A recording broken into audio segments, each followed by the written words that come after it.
Hi guys, welcome to the channel again. So here we are with another video on the concept of Caro 2016 part 2. So if you remember in the previous video we have started with the Caro 2016 and where I already clarified your doubts regarding Caro 2020 as well, as Caro 2020 has been deferred to the next year. So for the July examinations and the November 2020 examinations, there won't be any applicability of Caro 2020. Okay, guys. So up to in the part number one, we have updated up to applicability of the Caro 2016. So let's revise it for a moment, and then we'll start with the remaining topic of Caro 2016. Today we'll be concentrating on all the 16 clauses in detail.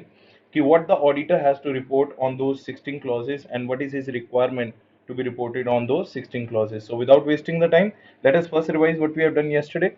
The first applicability and the date of notification of the Caro, and then we'll move further with the remaining topic. So let's start, guys. So okay, so let us start it again. So yesterday, if we remember, I told you what is the full form of Caro. Caro stands for Companies Auditors Report Order 2016. Company Auditors Report Order 2016. And yesterday we also focused on why it is known as an order, because it has been ordered by central government under section 143 subsection 11 in consultation with NFRA and in consultation with MCA, Ministry of Corporate Affairs. So so yesterday what we understood, that what was the date of enforcement of the Caro 2016. The date of enforcement was 29th March 2016. And what is the first financial year when the Caro was made applicable? It was made applicable from the 15-16 financial year onwards. And you all know that Caro 2020 is applicable from the 2021 financial year, which is going on right now. So next year, same time, when the statutory auditors will be doing the statutory audit and when we'll be reporting on the companies, they'll be using the Caro 2020 format to be annexed with the statutory auditors report. So this is what we have done yesterday. So what is the date of Caro? It is 29th March 2016. And what is the financial year? 15-16 onwards. Then we also understood the applicability of Caro. So in the applicability of Caro, we have understood yesterday two things: to whom it is applicable, to whom it is not applicable. To whom it is applicable, guys, it is applicable to all the companies, all or to every company in India, including what? Just a revision purpose, so that we can have a connection for the today's lecture, including which company? Foreign company, including foreign company under section 2 subsection 42. And it is not applicable to whom? It is not applicable to banking companies, right? So it is applicable, it is not applicable. So tick mark sign C is applicable, clause means not applicable to the banking company, not to the insurance company. It is not applicable to the, it is not applicable to the what do you say, OPC company. It is not applicable to the small company, and it is not at all applicable to the section 8 company, and it is not at all applicable to the, you all know, private limited company, private limited company. But yes, it is applicable to the private unlimited company. Okay, so it is not applicable to the private limited. When it is not applicable to the private limited, if all the four conditions are satisfied, if all the four conditions are satisfied. Do we need to condition any one of them or all of them? All of them. If all of the conditions are satisfied, then Caro 2016 will not be applicable to the what do you say, it will not be applicable to the private limited company. So what is the point number one, guys? So point number one is, so this private limited company should neither be the holding, should not be the subsidiary of a which company? Public company. Okay. Then we also understood that its total paid up share capital plus free reserves shall not be exceeding how much? 1 crore. On which date? On balance sheet date. Okay. The third condition was its borrowings total borrowings from the banks or financial institutions shall not exceed 1 crore. On which date? At any time during the financial year. And what was the fourth condition? It's total turnover plus discontinued operations turnover, means those turnover which you have discontinued the line of activity, that also should not be exceeding 10 crore rupees, right or not? And when we have to check it? At any time. At any time we have to check it, right? So these were the four conditions what we are satisfied yesterday, so that Caro will not be applicable to the private limited company. And you all know that ki nothing but I told you in detail that what do you mean by total paid up share capital means what do you mean by free reserves. So if you do really want to check out the detailed concept of applicability of Caro, you have to watch my part 1 of the Caro 2016. So total borrowings, what to be included, what not to be included, bank guarantee not to be included, turnover, what to be adjusted, what not to be adjusted. So that we have discussed yesterday. So let us discuss today the para 3 requirements. So let us discuss today the para 3 requirements of Caro 2016. So in the para 3 requirements of Caro 2016, what is being written? It's written all the 16 areas or 16 clauses on which the statutory auditor has to comment upon, right or not? तो अभी अपन 16 areas learn करेंगे. तो all those area in detail we'll be learning one by one. So let us start without wasting the time. What is the first area under the CARO 2016? So these 16 areas are to be taken into consideration by the statutory auditor, and this CARO report on these 16 areas is going to be annexed or attached to your actual statutory auditor's report. So let us understand the first area. The first area what we have to understand is known as fixed assets. What is the first area? Fixed assets. We have to understand. So under the fixed assets, what is the requirement?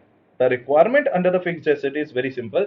So what is the fixed asset requirement? See, there are some 3 to 4 basic requirements what the statutory auditor has to see in the fixed assets. So requirement number 1. The first requirement what the statutory auditor has to see in the fixed asset is whether proper records of fixed assets have been maintained or not. Whether proper records of the fixed assets have been maintained or not. Sir, what do you mean by proper records? Proper record का मतलब क्या हुआ कि full particulars. What do you mean by proper record? Full particulars of the fixed assets. What is the nature of the fixed asset? What are their quantity details? How many fixed assets you have? And what are their situation details? Are you getting the point? So first concern of a statutory auditor in the CARO 2016 under the first clause fixed asset is whether proper records have been maintained or not. Proper record means what? Their quantity details, their full particulars, their quantity details, and their situation location details. Now the second concern under the fixed asset is whether fixed asset register is maintained properly or not. Whether fixed asset register is maintained properly or not. So this is also again the part of the first point only. So proper records में fixed asset register company has to maintain, in which the full particulars, quantity and quantity details and situation details of the fixed assets has to be included. So which kind of assets to be included? Both tangible assets as well as what? Intangible assets. So all the details of tangible assets and intangible assets to be maintained in this particular fixed assets requires. Are they their own assets? Or so second thing is, are they their own assets or they are being taken on lease? ठीक है sir. So fixed asset register में क्या क्या details आएगी? Tangible assets की, non tangible assets की क्या क्या details आएगी? Particulars आएंगे, quantity आएंगी, situation आएंगी, और क्या वो खुद के asset है, own assets है या lease पे लिए हुए हैं? That is the first basic two requirements under what? Fixed assets clause number 1. ठीक है. अभी थर्ड रिक्वायरमेंट इसमें क्या है कि वेदर फिक्स्ड एसेट्स, जो कंपनी के फिक्स्ड एसेट्स है, क्या कंपनी उसका फिजिकल वेरिफिकेशन, क्या कंपनी फिक्स्ड एसेट्स का physical verification at regular intervals करती है या नहीं करती? Are you getting the point? So whether the company is taking care of its fixed assets physical verification at the regular intervals or not, that we have to check. And reasonable interval means what? Maybe one time or two times or three times depending upon the cases. Are you getting the point? तो मतलब company को at least नहीं तो एक बार तो physical verification अपने fixed assets का करना है, क्योंकि physical verification is the prime responsibility of home, it is a prime responsibility of management. So अपने क्या क्या concerns हुए fixed assets में, what the auditor has to look for, कि whether the proper records have been maintained or not, whether fixed asset register has been maintained or not, or whether fixed assets have been physically verified or not, and along with that to find out, auditor को ये भी find out, to find out material discrepancies, material discrepancies. Sir material discrepancies का मतलब क्या होता है? कोई भी दिक्कत, कुछ भी तरह की क्वांटिटी प्रॉब्लम या अमाउंट प्रॉब्लम या ओवर वैल्यूएशन और under valuation, any kind of problem, if the auditor is going to find it, then he has to report it under his report under the CARO 2016. So he has to find out the material discrepancies in relation to the fixed assets. What do you mean by material discrepancies? मतलब इसका auditor has to check that कि whether it is properly accounted, properly disclosed or properly adjusted. ठीक है ना? Properly presented, properly disclosed, properly adjusted in the books of accounts or not. ठीक है sir? तो and auditor also has to check by how he will be able to check, by checking title deeds. Title deeds का मतलब क्या होता है? Ownership. ठीक है सर? तो अपना first clause is very much over. तो पहला क्लॉज जो कारो 2016 में what the auditor has to take upon is fixed assets. Fixed assets में उसको क्या क्या चेक करना है? उसको चेक करना है कि प्रॉपर रिकॉर्ड्स आर मेंटेन्ड और नॉट. सेकंड क्या चेक करना है? Fixed assets register is maintained or not. उसमें tangible, intangible, own और lease की information. Then he has to check physical verification takes place in the company or not. इससे अपने को उसके internal control system के बारे में पता चलेगा. अगर तो strong internal control system है तो management physical verification करती होगी. अगर weak internal control system है तो they might be skipping it. और skip करने की वजह से what are the material discrepancies?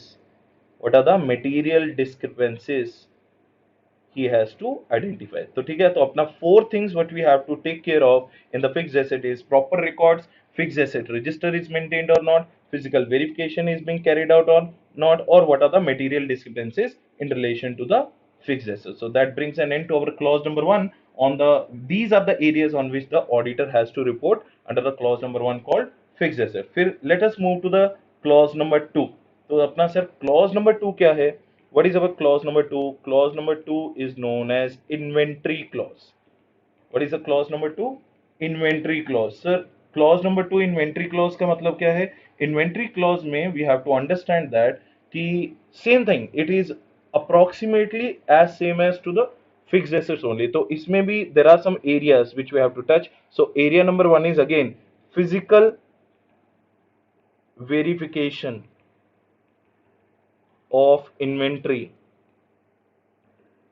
at regular, obviously regular intervals. You all know that the biggest corrupted area in any company is the inventory only. Overvaluation, undervaluation of stock, misappropriation of stock. So 240 always talks about, auditors responsibility to identify the frauds and errors in relation to, this is the most corrupted area and fraudulent area. So auditor also has to check whether the company is doing the physical verification of its inventory at the regular intervals or not. And physical verification say auditor also will come to know that whether material, I told you, it is same like fixed assets, whether material discrepancies are there in relation to the inventory or not. What do you mean by material discrepancies? कि inventory overvaluation या undervaluation है properly adjusted है या नहीं, या disclosed है या नहीं, या उन्होंने AS2 inventory valuation का proper तरीके से follow किया है या नहीं. And what is the third area under the inventory which the auditor has to verify is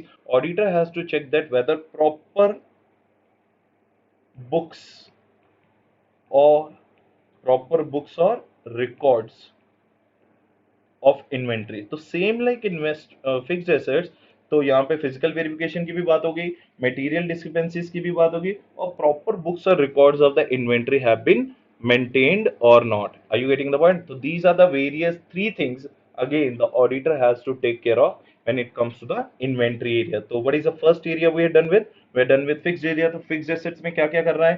Proper records check करने हैं, fixed asset register check करना है, physical verification हो रही है नहीं हो रही वो check करना है, and whether the material discrepancies are being found or not, that auditor has to verify. In the inventory again, physical verification of inventory at the regular intervals we have to check. Material discrepancies are there or not, the auditor has to check, and proper books and records of the inventory the auditor has to check. Now let us move to the third area. What is the third area?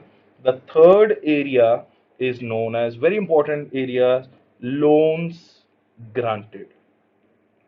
What is the third area? Loans granted, and I would rather say you should learn it as related party loans. Which party loans? Related party loans. Sir what do you mean bye related party loans and what do you mean bye loans granted? इसमें अपने को क्या देखना है कि weather, देखो बहुत सारी चीजें इसमें ध्यान से सुनना, इसमें अपने को फर्स्ट कंसर्न क्या है, अपना फर्स्ट कंसर्न क्या है? First concern is whether the loans granted to related parties, whether the loans have been granted to the related parties. Answer is yes. If the loans have been granted to the related parties. Point number 2, whether the company is maintaining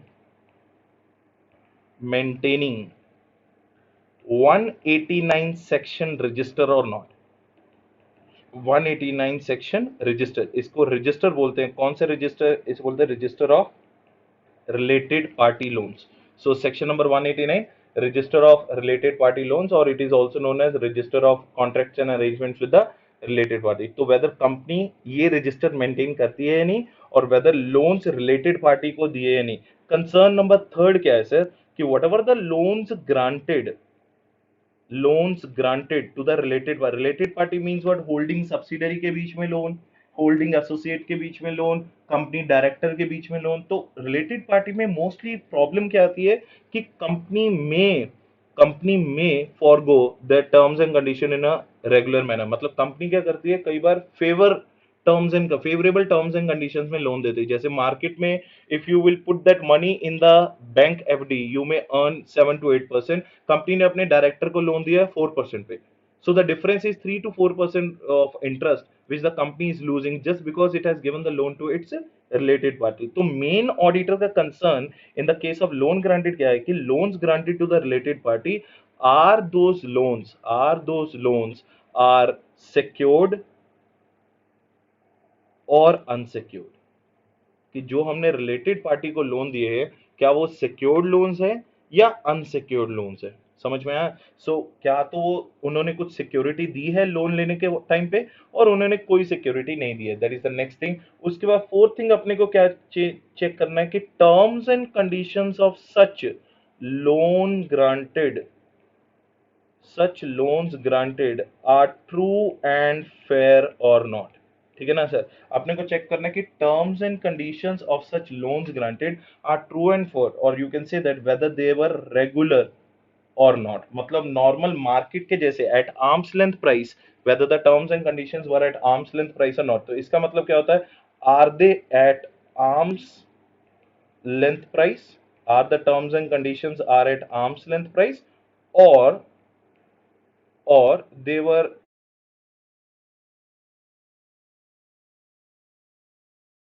के interest के against था.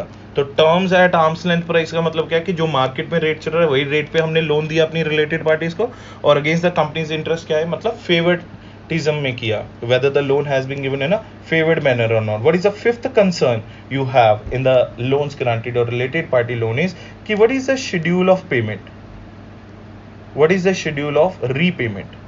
Are they repaying their loan correctly or on the regular basis or not. कि are the repayments of what? किसका repayment? Principal amount का repayment as well as what? Interest का repayment. Whether the principal and the interest repayments are regular or not. This is the fifth concern what you have when the company has granted the related party loans. समझ में आया? तो auditor को basically verify क्या करना है? Auditor has to verify whether the company has entered into any kind of loan agreement with the borrowers and whether the terms and conditions of such loan with which it has entered includes a schedule of repayment of principal and interest or not. And auditor also has to verify whether the repayment of interest and principal were regular, and whenever the due date is falling, whether they are able to receive that money from the related party or not. If the terms and conditions are regular, अपने को कोई problem नहीं है. But if the terms and conditions are not regular, repayment of principal and interest is not regular, then the auditor should raise the concern, right or not? और most important part क्या है कि if the amount is overdue, अगर loan का amount is overdue, if the amount is overdue, ठीक है ना, अगर लोन का रीपेमेंट ओवरड्यू है तो if the overdue amount is overdue, if the overdue amount is overdue for more than what 90 days, अगर overdue more than 90 days का है, it means already 90 days have elapsed and your repayment of principal has not come, your interest payment has not come, then in that case whether company has taken reasonable steps to recover it or not, क्या company ने उसको recover करने के लिए reasonable steps लिए या नहीं लिए. तो इसमें रीजनेबल स्टेप्स का मतलब क्या होता है? रीजनेबल स्टेप का मतलब होता है just weather the company at least has given the notice to the related party कि भैया your principal repayment and your interest repayment is due for more than 90 days, please make the payment as soon as possible. That is what do you mean by at least reasonable steps have been taken to recover it or not. So that is nothing but related to our third area which is known as loans granted. तो पहले revise कर लेते. पहला area क्या था? Fixed assets, उसमें proper records, fixed asset register, physical verification, material discrepancies. Second area क्या था? Inventory, where the auditor has to report under CARO 2016. Physical verification was the main point, again the material discrepancies and proper records of the inventory. फिर loans granted में कौन से loans? Related party loans. पहला point क्या था कि whether the loans are granted to the related party और not, ठीक है. सेकंड में क्या था? Whether 189 section register has been maintained और नॉट. थर्ड में क्या था? लोन्स सिक्योर्ड है या अनसिक्योर्ड है, ठीक है. फोर्थ में क्या था कि whether the terms and conditions are regular और not, terms and conditions of loans are regular और नॉट. एंड फोर्थ में क्या था कि वेदर द प्रिंसिपल और इंटरेस्ट रीपेमेंट्स आर रेगुलर और not. That was our fifth concern. और sixth में क्या था कि if the amount of related party loan is overdue for more than how many days? 90 days. क्या कंपनी ने recovery measures has been taken by the company or not? So these are the various concerns which the auditor has to show when it comes to the clause number 3 of para 3 of CARO 2016 under section 143 subsection 11. समझ में आया sir? तो अपना कौन कौन सा area होगा? Fixed asset area हो गया, इन्वेंट्री हो गया, लोन्स ग्रांटेड एरिया भी हो गया, ठीक है. अच्छा, कई बार क्वेश्चन कैसा आता है, क्वेश्चन एग्जाम में कैसा आता है सर कि whether the company has taken reasonable steps और नॉट. इसमें रीजनेबल स्टेप्स का मतलब क्या है? मोस्ट ऑफ द टाइम यहाँ पे होता है कि लीगल नोटिस सेंडर किया या नहीं, या मतलब whether company has filed the case और नॉट. यहाँ पे रीजनेबल स्टेप का मतलब एक ही है, at least reminder notice. If the company has sent at least a reminder notice also, then also it will be treated as which step? It will be treated as a reasonable step. It should not be necessarily a legal notice. Legal notice भेजना ही reasonable steps नहीं है. It should not be necessarily be a legal notice. At least if the company has sent the reminder notice also, then also it will be treated as a, ठीक है, it will be treated as a reasonable steps, ठीक है sir. So that's it for this particular topic relating to what? Clause number 3, loans and loans granted. Now let us move to the clause number 4. Now let's see what is clause number 4. तो अपना clause number 4 क्या है? अपना clause number 4 है compliance of section 185 and section 186.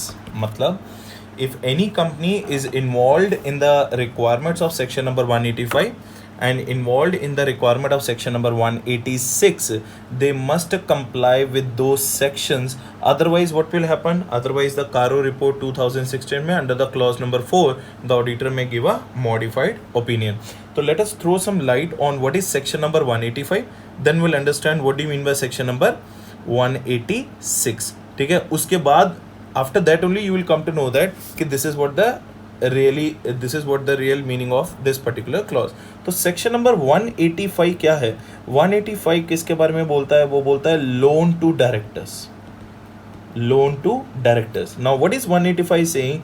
कि any company, it says that any company shall not directly or indirectly, any company shall not directly or indirectly give loan, investment, guarantee or security to its what? Directors. To its what?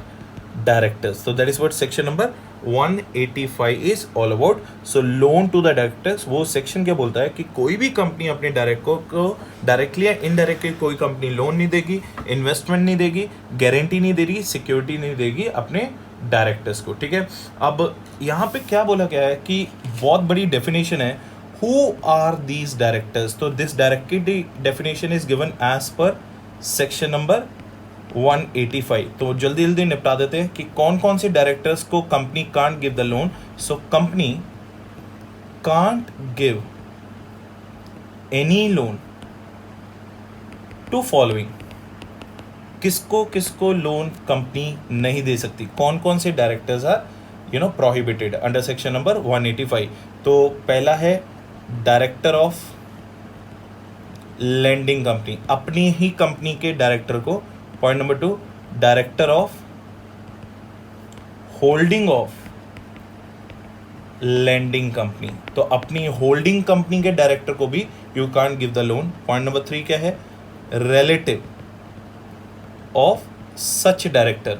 इन दोनों companies के जो directors है point number 1 and point number 2 में, any of the relative of such directors is also not allowed. ठीक है, next point क्या है? Point number 3, point number 4, partner of such director. तो पॉइंट नंबर 1 में क्या है? Director of the lending company, it cannot give the loan. It cannot give the loan to the director of holding of lending company. It cannot give the loan to the relative of such director. It cannot give the loan to the partner of such director. It cannot give a loan to that firm, partnership firm in which such director is a partner. And it cannot give loan.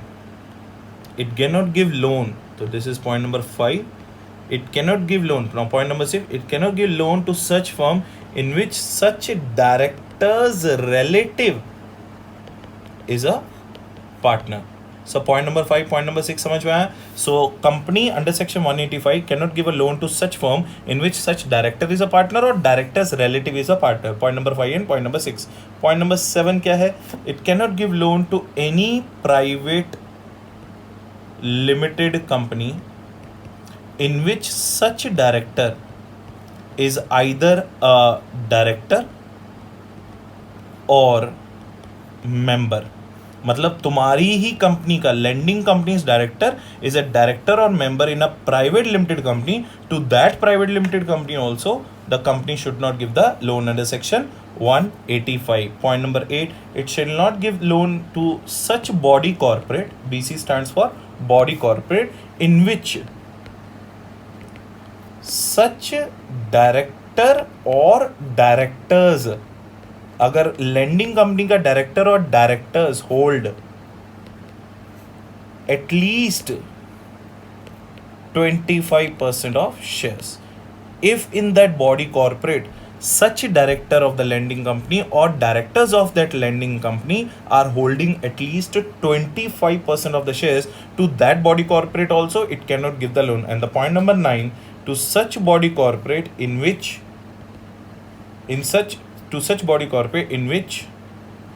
the MD of or board of directors of or manager of body corporate are accustomed to act as per directions, accustomed to act as per directions of directors of lending company. मतलब any such body corporate जिसमें जिस body corporate का MD, board of director और manager of that body corporate are listening to the directions of directors of what, lending company. So these are the 9 cases under section 185, that these are the cases under which the company cannot give the loan to its director. So company cannot give the loan to the director of its own company. Company cannot give the loan to the director of holding of lending company, to its relative, to its partner, to the firm in which such director is a partner, to the firm in which such director's relative is a partner, to any private limited company in which such director is a director or a member, to that body corporate in which such director or directors of the lending company are holding more than or equals to 25% of shares, and to that body corporate in which such MD, board of director or manager of that body corporate are listening to the directions of directors of lending company. ठीक है sir. So in these 9 cases company cannot give the loan to its director. So this is a prohibition section कि company cannot give the loan to its directors. But there are some things you need to understand. But however, in case number 7 and 8 and 9, मतलब private limited company के case में, body corporate point number 8 के case में, and body corporate point number 9 के case में. So in case number 7, 8 and 9, the loan और guarantee और security can be made if 2 conditions are satisfied. Condition number 1, first of all, special resolution is passed, and second is what, it is utilizing the borrowing company, मतलब the borrowing entity जिस company को हम लोग loan दे रहे हैं, the borrowing entity is utilizing such money for its principal business. For its which business? Principal business. ठीक है sir. So that is what section number 185. तो section number 185 क्या बोलता है? Generally loan to the director is prohibited. तो हम लोग clause number 4 of कारो कर रहे हैं कि if the company has given any loan to such directors or such section number 186 which we are going to do, then what to do? So loan to director is generally prohibited. To whom people it is prohibited? To these 9 people it is prohibited. But case number 7, 8 and 9 में loan can be made if the special resolution is passed and the borrowing entity is utilizing such money for its which business? Principal business. ठीक है sir, अपने principal business के लिए use कर लिए, then this loan can be given. और इस section में, in this section there are some exceptions also. In section number 185 there are some exceptions also. Exception क्या है? Loan can be given to the MD और whole time director. Loan can be given to the MD or whole time director by passing a which resolution?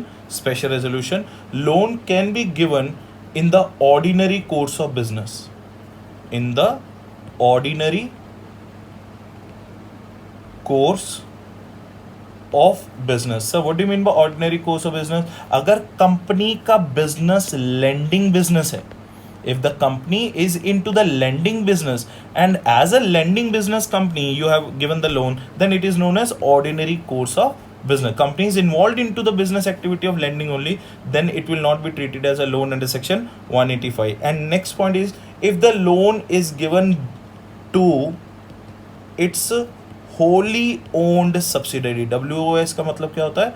wholly owned subsidiary. अगर आपने अपनी Holi owned subsidiary को loan दिया है, अगर आपने अपने ऑर्डिनरी कोर्स ऑफ बिजनेस में लोन दिया है, और अगर आपने लोन दिया अपने एमडी और होल टाइम डायरेक्टर को, they are not covered under section number 185. Section number 185 किसको प्रोहिबिट करता है? Loan to directors. तुम इन लोगों को, दीज 9 पीपल को लोन नहीं दे सकते, लेकिन 7, 8 और 9 के केस में loan still can be given, guarantee can be given, security can be given if the special resolution is pass और the borrowing entity is utilising such money for its business. और section number 185 के exemptions क्या है, exceptions क्या है? MD और WTD को loan दिया बाई पासिंग करेंगे SR, ordinary course of business में लोन दिया as a lending business company and to its wholly owned subsidiary. Then in these cases section number 185 is a section which the auditor needs to see that if the company is giving any loan to such directors, to its own director, whether compliance of section number 185 has been taken care of not. If not taken care of, auditor will report it under clause number 4. Now what is section number 186? Section number 186 क्या है? Section number 186 का मतलब है inter corporate loans. What is section number 118? Inter corporate loans. मतलब a loan which is exchanged between the two set of companies. एक company ने दूसरी company को लोन दिया. अब मैं इसके क्विकली आपको रिवीजन बता देता हूं कि बोर्ड ऑफ डायरेक्टर्स के पावर्स क्या हैं. Under this section, board of directors cannot give inter corporate loan exceeding, it should not be exceeding 60% of total paid up share capital plus free reserves plus securities premium account of the company. अगर board of directors inter corporate loan देते हैं या लेते हैं तो it should not be more than 60% of total paid up share capital plus free reserves plus securities premium account, or 100% of free reserves plus securities premium account of that company, whichever is higher. इन दोनों limits में से जो भी higher limit आएगी that is a maximum power of the board. But beyond such limit if the board wants to give that intercorporate loan, then special resolution by shareholders is required. Are you getting the point? इसका मतलब if you want to go beyond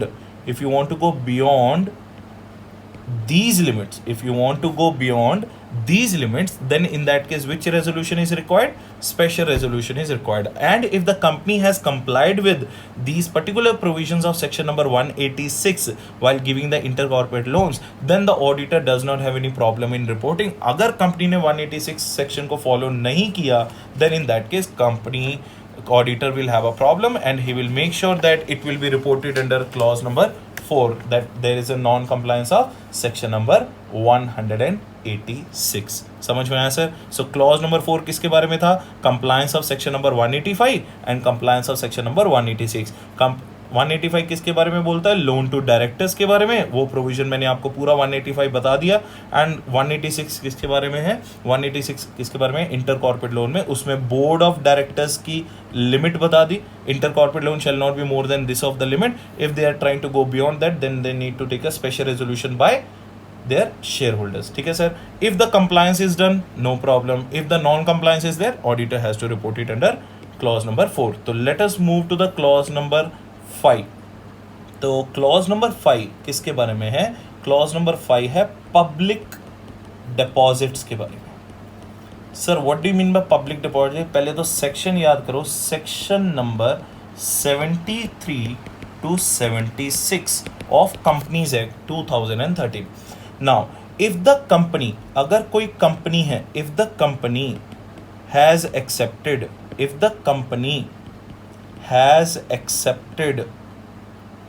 any public deposits, then section 73 to 76 must be complied with. This is what the purpose of this thing. What do you mean by that? कि section number 73 to 76 किसके बारे में बोलता है? Accepting of public deposits के बारे में बोलता है. It talks about the repayment of public deposits also, and it talks about the default in case of repayment of public deposit. So if you are accepting it, if you are repaying it, and if you are defaulting the public deposit, then section number 73 to 76 comes into the picture. And in that case, this is the first matter what you have to take care in the clause number 4 as a statutory auditor. Second matter what you have to take care in the clause number 5 as a statutory auditor is कि if there is any violation of section number 73 to 76, अगर company ने acceptance में कोई problem करी है, repayment में कोई problem करी है, या defaulted in repayment, then any kind of order by NCLT if any kind of order passed by the NCLT or RBI or any kind of court order has been passed on the company, whether the same order has been complied or not.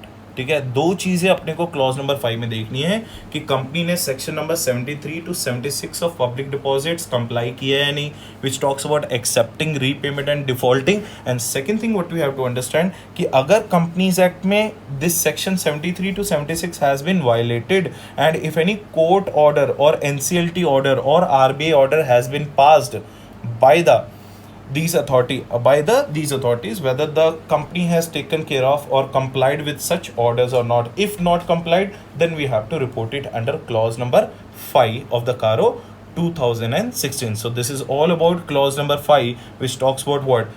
Public deposits. ठीक है sir, तो clause number 6 की तरफ चलते हैं. Clause number 6 क्या है?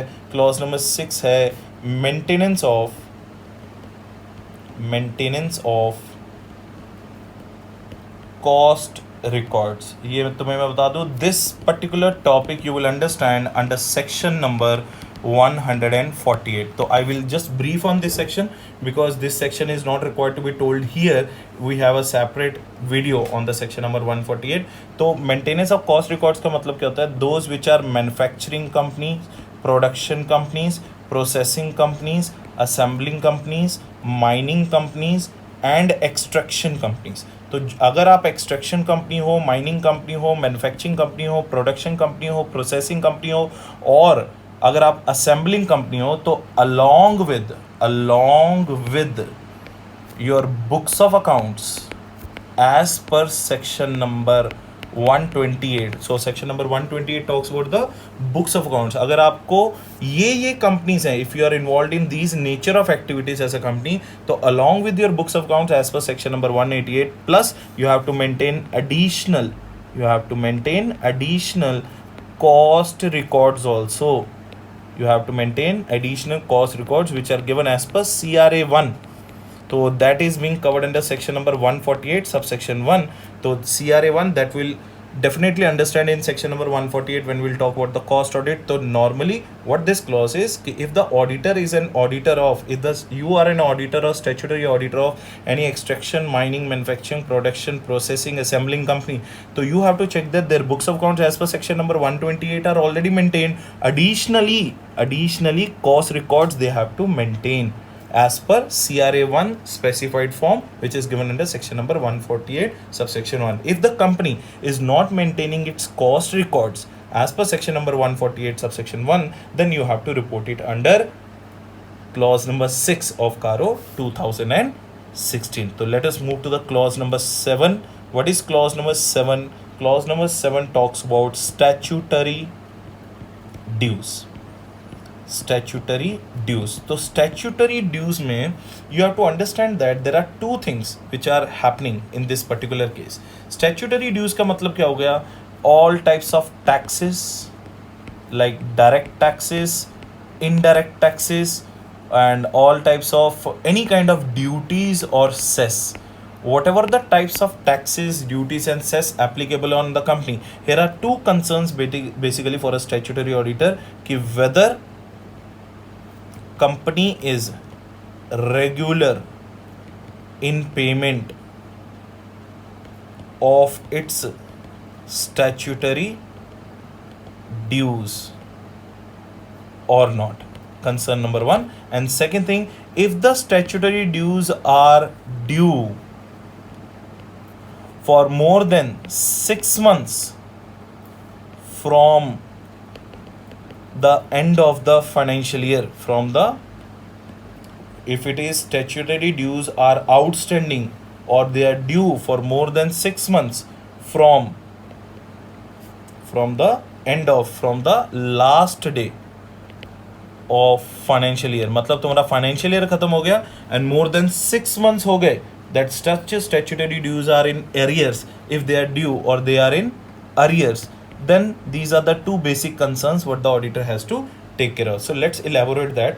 तो इसका मतलब इसमें क्या बोला गया है? तो let's take the point number 1 first and then we'll talk about the point number 2. Point number 1 में क्या है कि there are two types of dues. One are known as undisputed statutory dues. What do you mean by undisputed statutory dues? In which the company does not have any problem to pay. So at least undisputed statutory dues must be paid what? Regularly. So if the company is not paying its undisputed statutory dues regularly, then in that case auditor will raise the problem in the clause number 7. And second thing is disputed statutory dues. What do you mean by disputed statutory dues? Where the company is having an evidence that they have disputed, they have what? Disputed the demand raised by particular authority, raised by particular authority. तो मैं इसके बारे में बताता हूँ आपको कैसे इसको अंडरस्टैंड करना है. तो say for example income tax department, example देते हैं, इनकम टैक्स डिपार्टमेंट ने रेज किया demand order on company. Demand order मतलब tax order on the company for 50 crore rupees. And company thinks that कि they have to pay only 45 crore rupees of tax. Now see, out of 50, 45 crore company is also agreeing. So this is called disputed or undisputed? Undisputed tax. ठीक है ना. तो that company must pay what? Regularly. तो ये तो company को पे करना ही चाहिए. Now how much is disputed? Out of 50, only 5 crore is what? Disputed. Are you getting the point? That is what do you mean by the difference between disputed tax and undisputed. So our concern number 1 is in the clause number 7 is कि if the company is having undisputed statutory dues, company should pay them regularly. And disputed statutory dues के related क्या concern है? In case of disputed statutory dues, where the dispute is going on. मतलब where the dispute is going on means what? In which kind of authority or tribunal or court that dispute is going on, that also auditor has to mention in this clause. समझ में आया sir? So मतलब क्या? Where the dispute is relating to only some part or not the whole of the tax, only such amount should be treated as disputed, not the balance amount should be treated as undisputed. तो auditor is मतलब यहाँ पे auditor को ये भी report करना पड़ेगा कि ये डिस्प्यूट कौन सी अथॉरिटी, कौन से ट्रिब्यूनल, कौन से कोर्ट में चल रहा है, and what is the amount of arrears involve. What is the amount of arrears involved in such kind of dispute? So these are the main things you have to understand. And second thing क्या है कि if your statutory dues are in arrears मतलब outstanding है for more than what?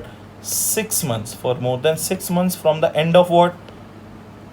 Financial year, for more than 6 months from the end of what? Financial year, then also it has to be reported. So that is what the two things what the auditor has to report. Thing number 1, whether the company is regular in the payment of its statutory dues or not, and if the statutory dues are in arrear for more than 6 months from the end of what? Financial year. So these are the two things where what the auditor has to report it under clause number clause number 7, that is called statutory dues. ठीक है sir. So let us move to the clause number 8. तो clause number 8 क्या है? Repayment of borrowings. What is clause number 8? Repayment of borrowings. Sir, what do you mean by repayment of borrowings? If the company has taken any kind of borrowings, first of all, let us define what do you mean by borrowing. If the company has taken any kind of loan from whom? Banks या financial institution से. If you have taken the loans from the bank और financial institution, और if you have taken any kind of borings from हुम? Government से. if you have taken any kind of loan from the bank or financial institution, or if you have taken any kind of borrowings from the government or raised the borrowings in terms of what? Debentures. So whatever the case of borrowings, whatever the borrowings the company is having, either in the form of loan from the banks or financial institutions, or the borrowings from the government, or in case of debentures, whether the company is regular in repayment whether the company is regular in repayment of such borrowings or not. ये अपना main concern है, whether the company is regular in the repayment of such borrowings or not. Company अपने borings को regularly repay कर रही है या नहीं कर रही, ठीक है सर. तो इसमें मेन कंसर्न क्या आता है कि बोरिंग्स का मतलब रीपेमेंट का मतलब क्या होता है. Here repayment means both principle of that loan plus interest of that loan. दोनों, whether the company is regular in repaying its principal and interest of such borrowings or not, and if the company has made any kind of default, if the company has made any kind of default, such default must be provided under clause number provided under clause number 8. ठीक है sir, this is the CARO clause number 8 कि company must be regular in repayment of its borrowing. If the company has defaulted in the repayment of its borrowing, it must be reported under clause number 8. So that is what all about clause number 8. Let us move to the clause number 9. क्या है clause number 9? So clause number 9 is all about end use of issue proceeds and term loans.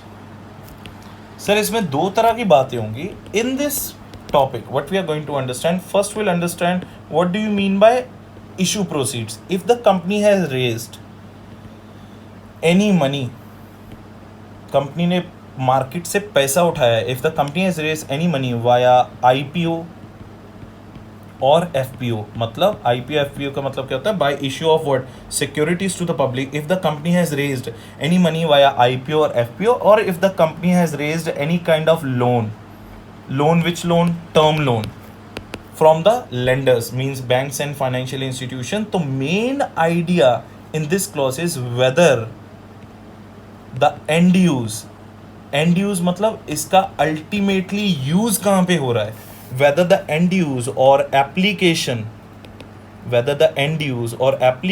of such money, whether the end use or application of such money is being applied for the purpose for which it was raised, मतलब क्या कि and use of the borrowing, मतलब से for example हमने rupees 10,000 crore rupees raise किया via IPO और FPO. तो when we raise the 10,000 crore rupees via IPO and FPO, तो obviously in the prospectus we must have told that कि where we are going to use that money. Suppose I am going to use this money to open 10 factories of iron and steel. 10 factories of iron and steel. I have raised this money to open the 10 factories of iron and steel. To open it, ठीक है sir. But I am utilizing this money for my personal benefit. I'm utilizing this money for my personal benefit. So tell me one thing. Now 10,000 crore rupees should be utilized for this purpose, but I am utilizing it for this purpose. So this is the actual purpose. This is the actual purpose for which it should be used, and this is the matlab purpose for which I am using it. Actual is different from using it. It means end use is not proper. In that case, the auditor has to report that company is doing the fraud by raising the money via IPO and FPO. They, instead of using it for opening the 10 factories of iron and steel, the managing director or the staff of the company is using this money for their personal benefit. So end use, the main word here is what? End use of the borrowing. मतलब loan का पैसा कहाँ पे use हो रहा है, और मतलब इसका मतलब क्या है कि लोन का पैसा कहाँ पे यूज हो रहा है और अपना आईपीओ एफपीओ का पैसा कहाँ पे यूज हो रहा है. तो दोनों में अपना मेन पर्पस ये है कि पैसा जो कंपनी ने उठाया मार्केट से, either in the form of loans और in the form of securities proceeds, it should be utilise for the purpose for which it was raised. ठीक है sir. If it is not raised, then we are going to report it under clause number 9. ठीक है sir. Everybody clear up to clause number 9. उसके बाद अपना topic आता है clause number 10. Clause number 10 आता है फ्रॉड रिपोर्टिंग के ऊपर. What is clause number 10? Clause number 10 is all about fraud reporting, section number 143 subsection 12. इसके ऊपर भी सेपरेट एक वीडियो बनाएंगे, section number 143 subsection 12. But let me give you some little bit idea पहले मैं आपको आइडिया बता देता हूँ कि इसमें करना क्या है कि अगर कंपनी के अंदर, अगर इन द कंपनी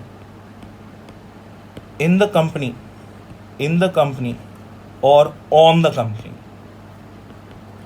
मतलब by the company, you can say that by the company और ऑन द कंपनी, अगर कंपनी के ऊपर कोई फ्रॉड हुआ है या कंपनी ने कोई फ्रॉड किया है, whether those such frauds have been reported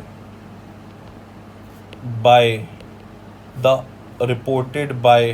the management to the audit committee under section 177 or not. तो बेसिकली 143 सबसेक्शन 77 क्या बोलता है, मैं आपको पहले बताता हूँ. सॉरी, 143 सबसेक्शन 12 क्या बोलता है कि अगर you are a statutory auditor, if you are a statutory auditor and you were doing an audit, I'm not telling you to find the fraud. If you came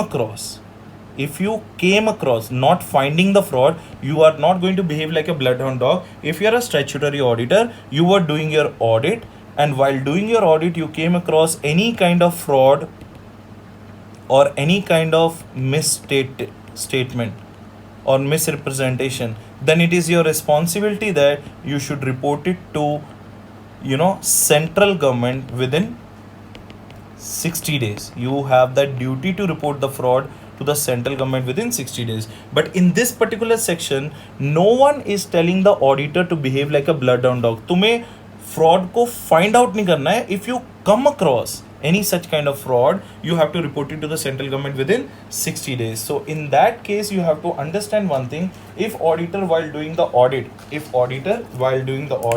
has found out any kind of fraud, अब question is कि how the auditor will come to know about those frauds? By seeing internal auditors report. तो ये हो गए उसके sources to find out how the fraud has happened. Internal auditors report by seeing the minutes of audit committee meeting, by doing inquiry from management. He may do the inquiry from the management, or by obtaining WRL, written representation letters. So these are the various sources by which the auditor will come across ki whether any kind of fraud has happened on the company or by the company. So in this case, auditor, if he has identified any fraud, then he should report.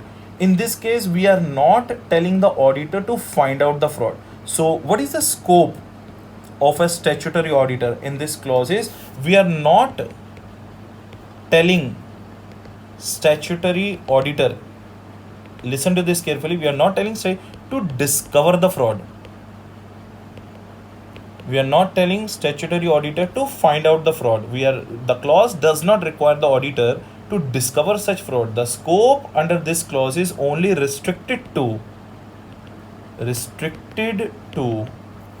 notice if you have noticed any fraud and reported it or not. That is what your responsibility under section number 143 subsection 12. ठीक है sir. तो अगर आपने कोई fraud notice किया है और अगर आपने उसे रिपोर्ट कर दिया है सेंट्रल गवर्नमेंट को, और in any case to the board और to the audit committee within 2 days, और in the case of central government within 60 days, then in that case such particular provisions are going to be applicable under clause number 10 called fraud reporting. इसके ऊपर अपन एक special separate video भी बनाएंगे section number 143 subsection 12 के ऊपर. That's why we are not discussing that much. तो ये बहुत डिटेल्ड सेक्शन है, so will discuss it separately. ठीक है sir. So let us move to the clause number 11. Clause number 11 क्या है sir? What is clause number 11? Clause number 11 talks about managerial remuneration. Managerial remuneration इसका आता है section number 197 और schedule number 5. Now first of all let me tell you what are the provisions relating to managerial remuneration. Generally maximum managerial remuneration what a company can pay shall not exceed more than 11% of its net profits. To whom? To the directors plus KMPs. तो company cannot pay more than 11% of net profits as a managerial remuneration to its directors and KMPs. I'm not going in detail to section number 197 what is required for this purpose of clause number 11, that only I'm going to tell. अब सुनो इसमें क्या हुआ, maximum limit कितना है, 11% of its net profit. Now when it comes to KMPs, it shall not exceed more than 5% to each KMP subject to the maximum of 10% of net profits. मतलब अगर आपकी कंपनी में एक KMP है तो उसे 5% मिलेगा, दो या दो से ज्यादा है तो maximum 10 out of this 11% I am talking about. Out of this 11% 5% to each KMP subject to the maximum of 10% of net profits to all KMPs. ठीक है ना. अगर आपकी कंपनी में दो या दो से ज्यादा KMP है तो 10% से ज्यादा नहीं मिलेगा. Same thing applies to the directors. In case of director, if you have only directors in the company with no KMP, there are two cases. Only directors in the company with no KMPs, then the maximum is 3% of net profits. Are you getting it? If you have directors, case number 1, case number 2, if you have directors plus KMPs, then to the directors maximum how much? 1% of net profits. Again repeating, अगर आपकी company में KMP एक है, if in your company example 4 directors 1 KMP, how much managerial remuneration? Now directors are with 1 KMP, there is 1 KMP also, key managerial person also, and 4 directors, then 1% for the directors plus that 5% for that KMP. 1% for the director, 5% for the KMP. Example number 2, अगर यहां पे आपकी company में सिर्फ 5 directors हैं, no KMP, there is no KMP, then maximum 3% of the net profits to only what? Directors. Directors को 3% से ज्यादा तो मिलेगा नहीं. Condition, there is no KMP. If there is 1 KMP, then it will be reduce to maximum 1%. Third condition, तुम्हारी company में 4 directors हैं plus 2 KMPs हैं. अब क्या करेंगे? तो डायरेक्टर्स का तो 4 डायरेक्टर्स का मतलब मैक्सिमम कितना हुआ? 1% प्लस 2 KMPs है. 2 KMPs का मतलब क्या? मैक्सिमम 10%. अच्छा चलो 3 KMP कर लेते हैं या 4 कर लेते हैं, 5 कर लेते हैं. In all this cases maximum you will get what? 10%. तो 1% हो गया डायरेक्टर्स का और 10% हो गया KMPs का. ठीक है सर, KMPs का. तो मैक्सिमम टोटल कितना हो गया? It should not be more then what? 11% of net profit. That is what section number 197 is telling to you. So in this 11th clause, what the auditor has to see that कि managerial remuneration shall not be paid more than the requirements of section number 197, which is how much? 11% of net profits. अब सुनना ध्यान से. Now अभी further section number 197 क्या बोलता है कि company can pay, note number 1, company can pay more than 11% also. Company more than net percent 11% of pay कर सकती है by passing what? OR. By passing which resolution? Ordinary resolution. And company can pay more than 10% of net profits to KMPs. Overall, company can pay more than 11% by passing a which resolution? Ordinary resolution. More than 10% of net profits to the KMPs by passing a which resolution? By passing a special resolution. समझ में आया sir? So excessive remuneration to the KMPs can be given more than 10%, 2 or more KMPs को more than 10% by passing special resolution. Overall limit of 11% can also be breached by passing what? Ordinary resolution. And excessive more than 1% or 3% to whom? To the directors can also be paid by passing ordinary resolution. ठीक है sir? More than 1% or 3% can also be paid by passing a ordinary resolution. To whom? To the directors. And in case without approval, note number 2, in case without approval, if it is paid, without approval, if it is paid, if without approval it is paid, then excessive remuneration paid must be refunded within 2 years. Must be refunded within 2 years. Maximum 2 years में सारा excessive amount must be refunded within the period specified by the company, subject to the maximum of 2 years, or the company may waive the recovery of such excess remuneration paid, but by passing special resolution within 2 years. तो two options है company के पास. Either the company should recover this excessive money within 2 years, or if the company does not want to recover, they must pass a special resolution within 2 years. So either of these two options must be taken by the company. If the company has not followed section number 197 provisions, in that case we are going to report it under clause number 11. I hope everyone is crystal clear for section number 197, clause number 11 relating to managerial remuneration. So let us move to the clause number 12. Clause number 12 talks about Nidhi companies. It talks about which companies? Nidhi companies. और इसको हम लोग sometimes chit fund companies भी बोलते हैं. Chit fund companies. इसमें सिर्फ दो ही चीज़ें हैं sir. In case you are a Nidhi company और a chit fund company, there are two requirement. First one, shall not accept, Nidhi company shall not accept more than 20 times, shall not accept deposits. Nidhi company shall not accept deposits from the public more than 20 times of its own funds. मतलब condition number 1 का मतलब क्या हुआ? Condition number 1 का मतलब क्या हुआ? Own funds to deposits ratio. Own funds of Nidhi company to the deposit ratio shall not be exceeding 1:20.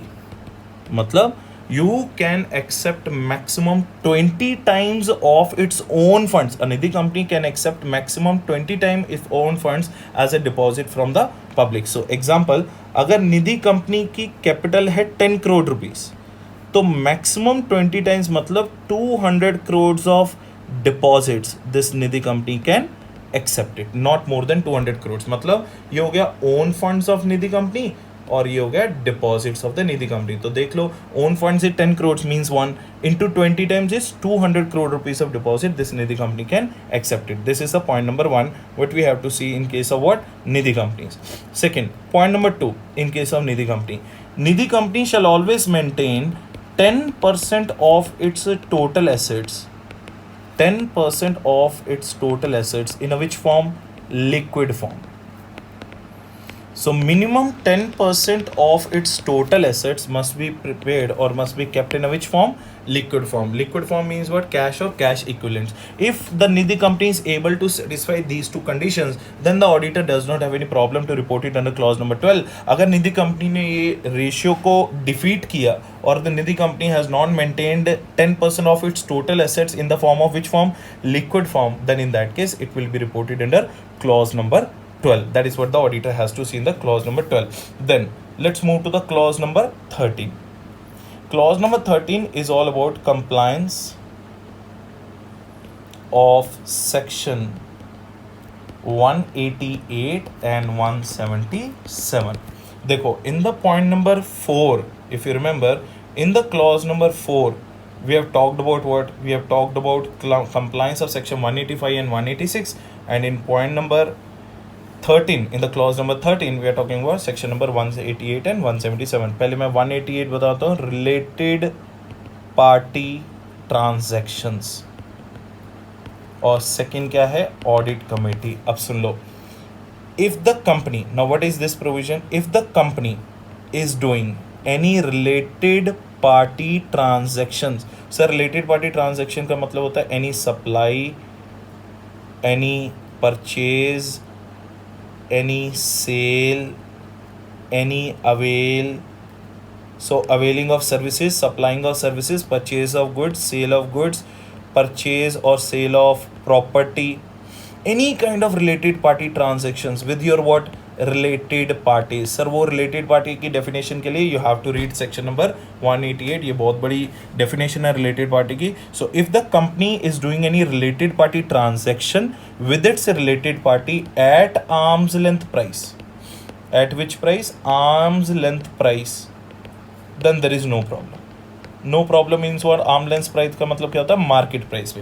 ठीक है, तुम अपनी ट्रांजेक्शन कर रहे हो रिलेटेड पार्टी के साथ, but if you are doing it at the arm's length price then there is no problem to the auditor. But if it is being done at, if it is being done, ये तो हो गया situation number 1। If it is situation number 2, company is doing related party transactions with its related parties at what, non arm's length price, at what, which price, non arm's length price, then you need to get the approval of, you need to get the approval of which committee, audit committee, you need to get the approval of which committee, you need to get the approval of audit committee।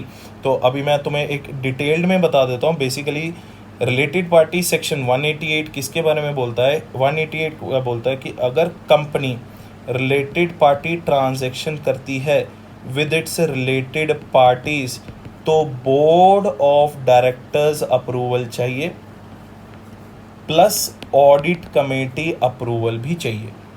Board of directors approval is required plus audit committee approval is also required. If the related party transactions are being carried out without taking whose approval, without taking the audit committee's approval, then it has to be reported under without approval if it is being done, without approval if it is being done, it shall be reported under clause 13। तो याद रखना clause number 3 था related party loans के ऊपर, clause number 13 है related party transactions के ऊपर, and clause and section number 177 क्या है, it is all about audit committee. तो simple words, every company, section number 188 specifies that कि approval of board of directors shall be obtained when the company wants to enter into any contract or arrangement with its related parties। However, the section is not applicable in respect of transaction entered at what, arm's length price। arm's length price है तो कोई दिक्कत नहीं है, non arm's length price है तो section number 188 comply होना चाहिए। क्या है, अप्रूवल ऑफ बोर्ड होनी चाहिए and approval of what, audit committee होनी चाहिए। If it is not being taken care of via these approvals then it has to be reported under clause number 13 of CARO 2016। चलो next topic करते हैं। Next clause number 14 क्या है, if the company has gone for any private placement of shares और preferential allotment of shares। Now this clause is very similar to clause number 9। clause number 9 में क्या था, end use of the issue proceeds and borrowings। what was clause number 9? now you can see clause number 9 क्या था, end use of issue proceeds and term loan। तो issue proceeds and term loans में what we understood, IPO and FPO। IPO and FPO is generally gone through the prospectus where we invite the invitation to the public, unlimited public। ठीक है, now in the clause number 14 what is happening, it is very much similar। यहाँ पे हम लोग raise कर रहे हैं, here also, now see here also we are raising capital or we are raising money। लेकिन प्राइवेट प्लेसमेंट में क्या होता है, maximum number of subscribers, maximum number of people to whom you can issue or maximum number of subscribers to such private placement of shares shall not be exceeding 200। ये 50 की limit थी, 50 increase होके 200 होगी, मतलब तुम 200 से ज़्यादा सब्सक्राइबर्स को अपने शेयर्स ऑफर नहीं कर सकते। That is the major difference between IPO FPO which can be offer to the public at large, मतलब वहाँ पे कोई भी लिमिट नहीं है। लेकिन प्राइवेट प्लेसमेंट में लिमिट क्या है, मैक्सिमम 200। और यहाँ पे भी पर्पस क्या है, what is the purpose of this clause, purpose is only one thing, that same and use of such issue proceeds, end use of issue proceeds, now not via IPO FPO, end use of issue proceeds via private placement of shares shall be in good faith। Good faith means what, you should use that money for the purpose for which it was raised। So end use should be used for which, for the purpose, end use should be made for the purpose for which the money was raised. Simple logic. तो clause number 9 में we are talking about end use of the borrowings and end use of the issue proceeds via IPO and FPO. Here we are talking about whatever the money we have raised via what private placement of shares with the maximum number of subscribers can be 200. Here also the purpose is same. End use should be used. End use of such money should be made for the purpose for which money was raised. Now listen to this case. If the offer is more than 200 people, if the offer is made to more than 200 people, it will not be covered under this clause. It will automatically termed as which offer?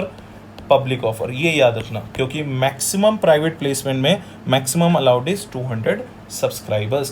तो clause number 14 में basically what we have to check is कि अगर company IPO FPO के through गई तो clause number 9 आएगा. If the company has gone for the issue proceeds or raising of the capital via private placement of the shares where the maximum subscribers can be 200, then in that case clause number 14 will be there. But the purpose of both the clauses are same, 9 and 14.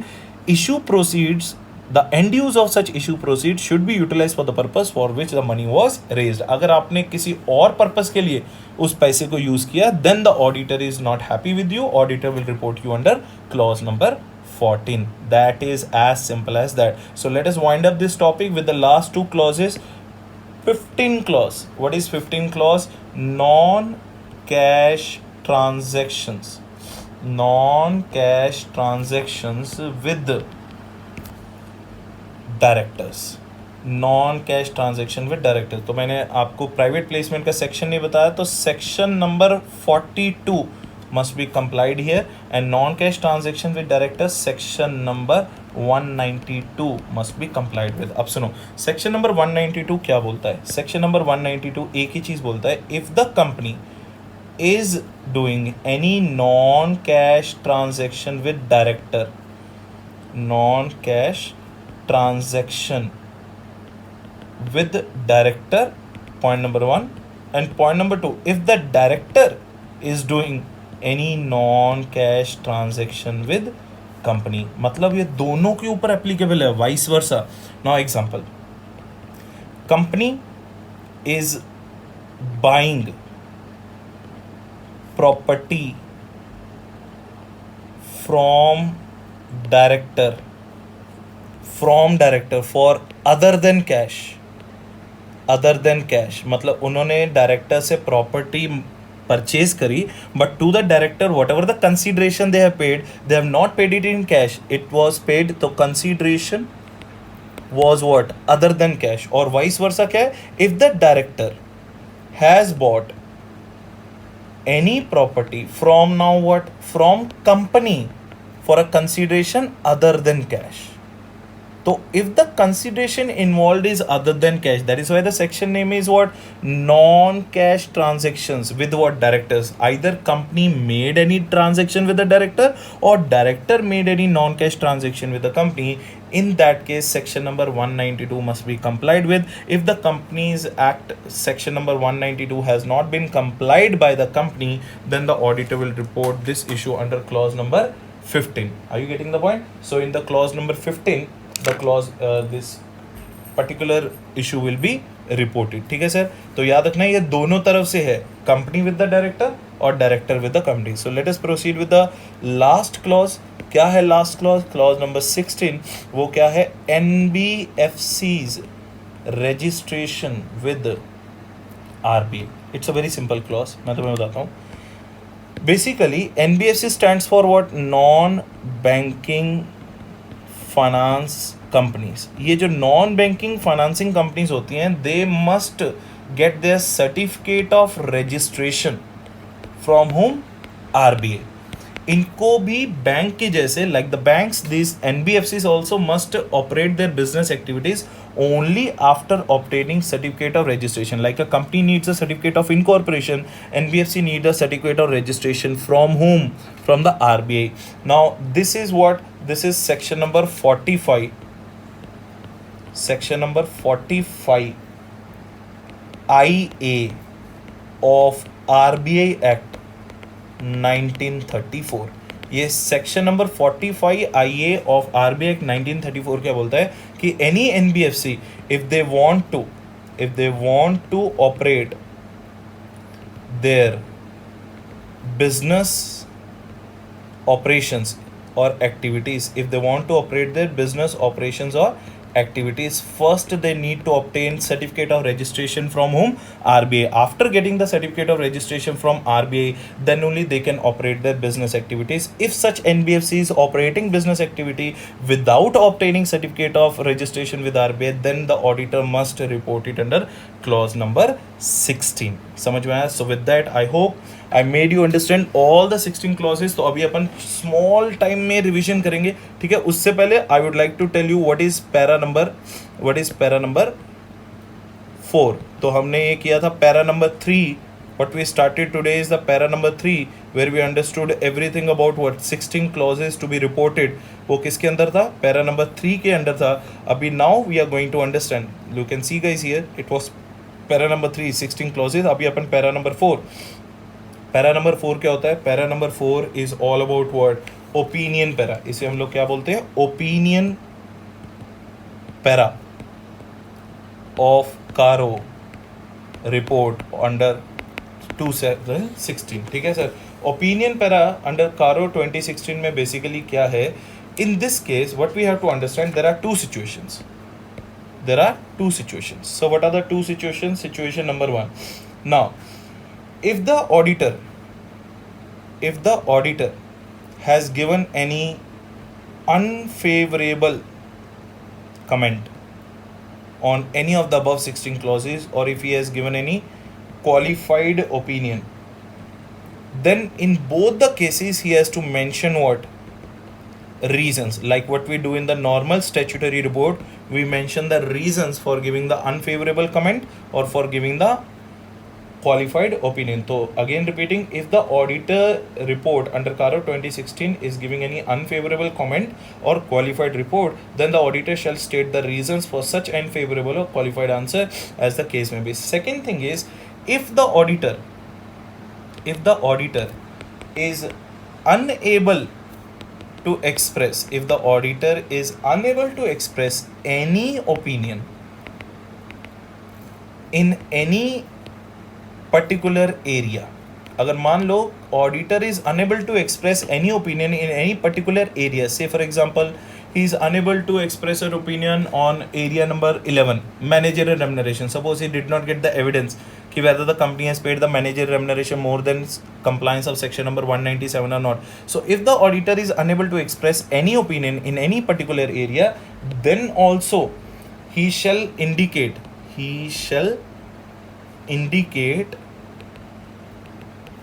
such fact together with reasons why it is not possible for him to give answer to such question or area. मतलब क्या है कि if the auditor is unable to express any opinion on the particular case. So point number 1 क्या था कि if the auditor is giving any unfavorable comment or qualified comment, then in that case it was his responsibility to give a reasons for such unfavorable comment and qualified opinion. But in the second case what we are understanding, if the auditor is unable to express, मतलब वो कुछ बोल ही नहीं पा रहा relating to anything, then in that case he shall indicate such fact कि he shall indicate that I am unable to express any opinion on that particular area or question, along with the reasons ki why it is not possible for him to give the answer to such question, right? This is all about para number 4 of the opinion para. So I hope I made it very, very clear to all of you how to do the CARO 2016. So it is basically the whole video of the CARO is being divided into part 1 and part 2. Please shower your blessings and love and affection on both the parts, part 1 and part 2, and please write it in the comments if you need any kind of clarification. I have left my WhatsApp number also. You can send me the queries on the WhatsApp also, and do subscribe my channel of YouTube. Do subscribe my Telegram channel for the PDFs. All these PDFs will be available in that particular Telegram channel as well. तो अभी अपन एक quick revision कर लेते हैं 16 clauses की. तो let us understand the 16 clauses quickly so that we can understand. तो clause number 1 किसके ऊपर था? फिक्स्ड एसेट्स के ऊपर. क्लॉज नंबर 2 किसके ऊपर था? इन्वेंट्री के ऊपर। क्लॉज नंबर 3 किसके ऊपर था? रिलेटेड पार्टी लोन्स के ऊपर। तो सेक्शन नंबर रिमेंबर करना, सेक्शन क्लॉज नंबर 6 किसके ऊपर था? Loan granted, related party loans के ऊपर। सेक्शन नंबर 4 किसके, क्लॉज नंबर 4 किसके ऊपर था? क्लॉज नंबर 4 था section number 185 and section number 186। मतलब ये था अपना लोन टू डायरेक्टर्स एंड 186 था inter corporate loans. Section number 5 किसके ऊपर था? Public deposit, section number 73 to 76। Clause number 6 किसके ऊपर था? कॉस्ट रिकॉर्ड्स के ऊपर, that is section number 148 subsection 1। ठीक है। क्लॉज नंबर 7 किसके ऊपर था? स्टैट्यूटरी ड्यूज के ऊपर था, ऑल दो statutory dues, disputed and undisputed वाला केस। देन क्लॉज नंबर 8 किसके ऊपर था? रीपेमेंट ऑफ बोरोइंग्स के ऊपर था। क्लॉज नंबर 8 किसके ऊपर था? रीपेमेंट ऑफ बोरिंग्स के ऊपर था, कि company should be regular in repayment of its borrowings. Clause number 9 किसके ऊपर था? If you have raise the money via IPO, FPO और टर्म लोन्स और डिबेंचर्स, तो ये अपना था क्लॉज नंबर 9। ठीक है। क्लॉज नंबर 10 किसके ऊपर था? फ्रॉड रिपोर्टिंग के ऊपर था। क्लॉज नंबर 10 किसके ऊपर था? फ्रॉड रिपोर्टिंग के ऊपर था। एंड क्लॉज नंबर 11 किसके ऊपर था? मैनेजरियल रेम्युनरेशन के ऊपर था, सेक्शन नंबर 197। क्लॉज नंबर 12 किसके ऊपर था? चिट फंड कंपनीज के ऊपर था और निधि कंपनीज के ऊपर था, clause number 12। Then clause number 13 किसके ऊपर था सर? क्लॉज नंबर 13 था related party transactions and audit committee approval, तो मतलब section number 188 and section number 177। Clause number 14 किसके ऊपर था? प्राइवेट प्लेसमेंट ऑफ शेयर्स के ऊपर। As I already told you 14 and 9 are very much similar to each other. दोनों में end use is the purpose only for which the auditor is reporting, but here the maximum subscribers is 200। ठीक है, वहाँ पे it is at large to the public. ठीक है। Clause number 15 किसके ऊपर था? So section number was 42 in the private placement. Clause number 15 was a non cash transactions with directors. ठीक है, section number 192। And clause number 16 किसके ऊपर था? NBFC's registration with whom? RBI, section number 45IA of RBI Act 1934. So this is the summary of all the 16 areas on which the auditor has to report. I hope you liked the video, you understood the concepts, and if you really want to understand in a more detailed manner, please raise your comment and send me the queries on the given WhatsApp number. So these are my credential guys. It's my YouTube channel Grover Audit and Law CA classes, Telegram channel for the PDF. So thank you so much again for listening to me patiently and lending your patient ears again. So I will borrow it again for the next video. Thank you so much again. Good night to all of you. Thanks a lot. See you.